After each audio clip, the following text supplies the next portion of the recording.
নমস্কাৰ বন্ধু বান্ধৱীসকল মই ডাক্তৰ অঞ্জন প্ৰতিম দাস মোৰ ইউটিউব চেনেল আৰোগ্য কাম লিভ লাইফলৈ আপোনালোকক পুনৰ স্বাগতম জনাইছোঁ এটা নতুন ভিডিঅ'ত আমি আগৰ ভিডিঅ'ত কথা পাতি আছিলোঁ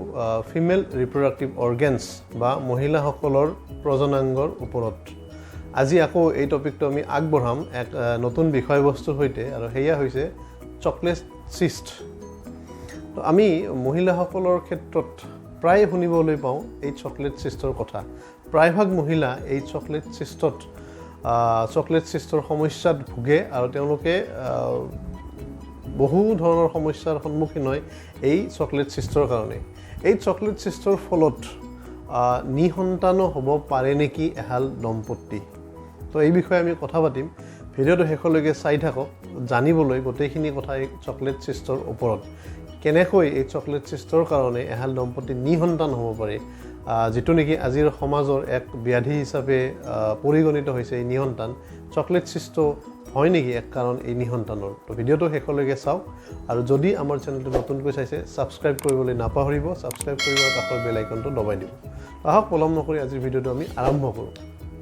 তো কি এই চকলেট সিস্ট বা কিয় ইয়াক চকলেট সিস্ট বোলা হয় যদি এই চকলেট সিস্ট ইমানেই ভয়াবহ বা ইমানে এক সমস্যাৰ সৃষ্টি কৰিব পাৰে আমাৰ মহিলাসকলৰ শৰীৰত তেতিয়াহ'লে কিয় ইয়াক চকলেট নাম দিয়া হ'ল চকলেট খাই আমি সকলোৱে ভাল পাওঁ তো চকলেট যেহেতু চকলেট খাই সকলোৱে আমি ভাল পাওঁ চকলেট সকলোৰে এক আদৰৰ বস্তু গতিকে এনেকুৱা এটা আদৰৰ বস্তুৰ নাম এই চিজটোক কিয় দিয়া হ'ল কি কাৰণ ইয়াক চকলেট চিজ বোলা তো ইয়াৰ চকলেট চিজ হ'ল এক বিজলুৱা পদাৰ্থ যি আমাৰ ওভাৰিৰ কেভিটিৰ ভিতৰত জমা হয় আৰু ই নন কেঞ্চাৰাছ হয় তো চকলেট সিস্ট হ'ল এনেকুৱা কিছুমান বস্তু যি ৰক্তস্ৰাৱৰ ফলত হোৱা মহিলাৰ মাহেকীয়াৰ সময়ত হোৱা যি ৰক্তস্ৰাৱৰ অংশ হেয়া আৰু ৰক্তস্ৰাৱৰ কোশিকাৰ দ্বাৰা গঠিত হয় এই চকলেট সিস্ট সেই পদাৰ্থসমূহ বিজলুৱা পদাৰ্থসমূহ ওভাৰিৰ ভিতৰত কিছুমান টেমুনাত জমা হয় আৰু হিয়ে শেষত গৈ চকলেট সিস্টৰ ৰূপ ধাৰণ কৰে ইয়াক চকলেট সিস্ট এই কাৰণেই বোলা হয় কাৰণ ই দেখাত চকলেটৰ ৰঙৰ দৰে হয় চকলেটটো যি ধৰণৰ ৰং মুগা ডাঠ মুগা ৰঙৰ হয় এই চকলেট সিস্টৰ এই বিজলুৱা পদাৰ্থসমূহৰ ৰঙো ডাঠ মুগা ৰঙৰ হয় আৰু দেখাত গলিত অৱস্থাত থকা চকলেটৰ দৰে হয় আৰু সেয়েহে ইয়াক চকলেট সিস্ট বুলি কোৱা হয় এই চকলেট সিস্ট ওভাৰিৰ ভিতৰত এটা হ'ব পাৰে বা কেইবাটাও চকলেট সিস্টৰ সমষ্টি ওভাৰিত হ'ব পাৰে ই এটা ওভাৰিতো হ'ব পাৰে বা দুয়োটা ওভাৰিত হোৱাৰ চান্স থাকে এই চকলেট সিস্ট সাধাৰণতে এণ্ডোমেট্ৰিয়চিছ আমি যাক কওঁ আমি আগৰ ভিডিঅ'ত এণ্ডোমেট্ৰিয়চিছৰ ওপৰত কথা পাতিছোঁ ওপৰৰ আই বাটনত ক্লিক কৰিলে আপুনি সবিশেষ জানিব পাৰিব এণ্ডোমেট্ৰিয়চিছ কি গতিকে এই চকলেট সিস্টটো এণ্ডোমেট্ৰিয়চিছৰে এক সাব গ্ৰুপ বুলি আমি ক'ব পাৰোঁ আৰু এই চকলেট সিস্টে বিভিন্ন ধৰণৰ সমস্যাৰ সৃষ্টি কৰিব পাৰে তো এই চকলেট সিস্টৰ কাৰণ কি কজ কি কাৰণে এই চকলেট সিস্ট হ'ব পাৰে আমি কথা পাতিছিলোঁ অলপ আগতে আমি ক'লোঁ যে এণ্ডোমেট্ৰিয়চিছৰ কথা এই এণ্ডোমেট্ৰিয়চিছৰ কাৰণে চকলেট সিস্টৰো গঠন হয় এণ্ডোমেট্ৰিয়চিছৰ কোশিকাসমূহ যেতিয়া ওভাৰিত গঠন হয় বা ওভাৰি পাইগৈ তেতিয়া ই লাহে লাহে চকলেট সিস্টৰ ৰূপ ধাৰণ কৰে আৰু ইয়াৰ ফলতে চকলেট সিস্টৰ গঠন হয় ওভাৰিৰ ভিতৰত ই এক মাৰাত্মক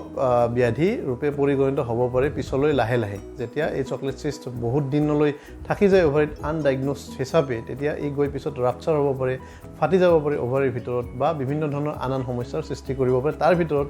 এক বিশেষ সমস্যা হৈছে ইনফাৰ্টিলিটি বা নিসন্তানতা এগৰাকী দম্পতীৰ এগৰাকী মহিলাৰ মাতৃ হোৱাৰ পথত বাধাৰূপে থিয় দিব পাৰে এই চকলেট সিস্ট আমি পিছলৈ এই ভিডিঅ'টোৰ শেষত আমি নিশ্চয় কথা পাতিম তাৰ ওপৰতো তো আহক আমি জানো ইয়াৰ চিম্পটম বা লক্ষণসমূহ কি এই চকলেট সিস্টৰ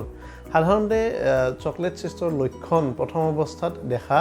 নিদিয়ে বা কিছুমান মহিলাৰ ক্ষেত্ৰত এই চকলেট সিস্ট একেবাৰে সাইলেণ্ট হিচাপে থাকে কোনো ধৰণৰ লক্ষণ ইয়াৰ নাথাকে এচিম্পটমেটিক হিচাপে থাকে আৰু কিছুমান মহিলাৰ ক্ষেত্ৰত কিছুমান সাধাৰণ লক্ষণ দেখা দিয়ে যিবোৰ আমাৰ মাহেকীয়াৰ সময়ত বিভিন্ন মহিলাৰ হ'ব পাৰে সাধাৰণতে মাহেকীয়াৰ সময়ত হোৱা লক্ষণসমূহ এই চকলেট সিস্টৰ লক্ষণ হিচাপে পৰিগণিত হয় যেনে তলপেটৰ সাংঘাতিক বিষ এক তীব্ৰ বিষ অনুভৱ কৰে তলপেটত এই মাহেকীয়াৰ সময়তো এই বিষটো হ'ব পাৰে বা মাহেকীয়া হৈ নথকা অৱস্থাতো তলপেটৰ এই বিষটো হ'ব পাৰে তাৰোপৰি পিৰিয়ডছ ইৰেগুলাৰ হ'ব পাৰে মানে এগৰাকী মহিলাৰ মাহেকীয়া যেতিয়া খেলিমেলি হয় তাৰতম্য ঘটে মাহেকীয়াৰ সময়ৰ কেতিয়াবা আগত হয় পিছত হয় কেতিয়াবা দেৰিকৈ হয় বা মাহত দুবাৰ তিনিবাৰ হয় তেতিয়াও আমি সন্দেহ কৰিব পাৰোঁ যে তেওঁ চকলেট চিষ্টত হয়তো ভুগিছে তাৰ লগতে যদি মহিলা এগৰাকী বহুদিনৰ পৰা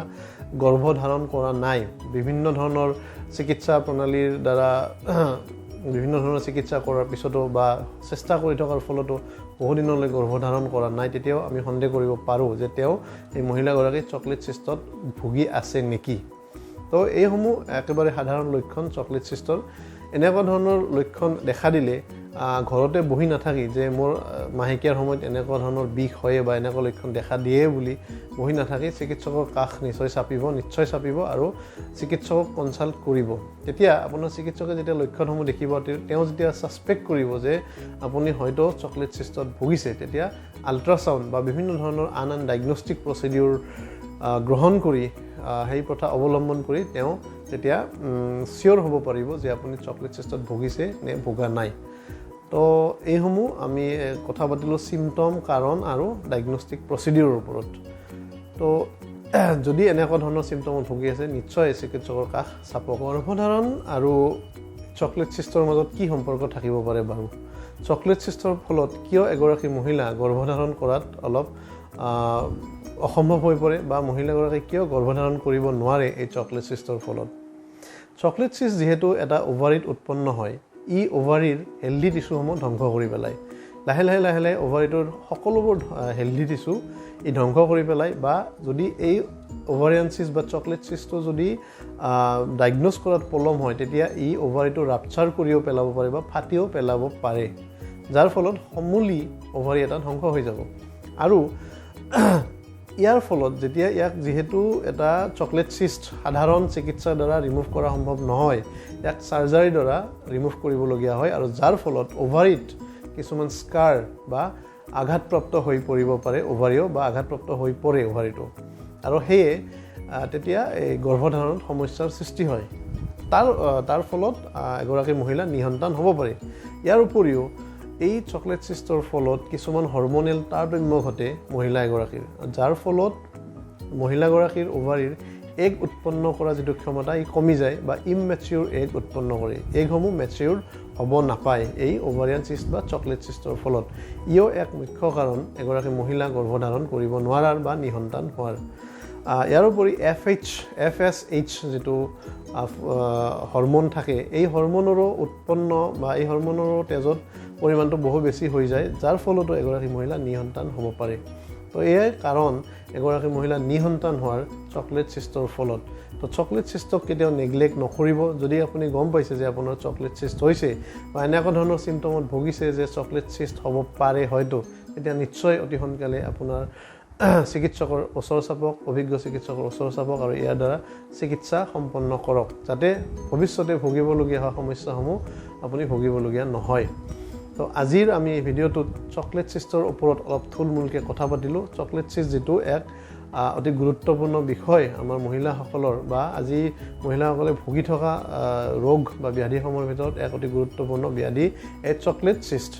গতিকে আমি ইয়াৰ ওপৰত আজি কথা পাতিলোঁ আশা কৰোঁ এই ভিডিঅ'টো আপোনালোকে ভাল পালে আৰু কিছু নজনা কথা জানিব পাৰিলে আজিৰ এই ভিডিঅ'টোৰ পৰা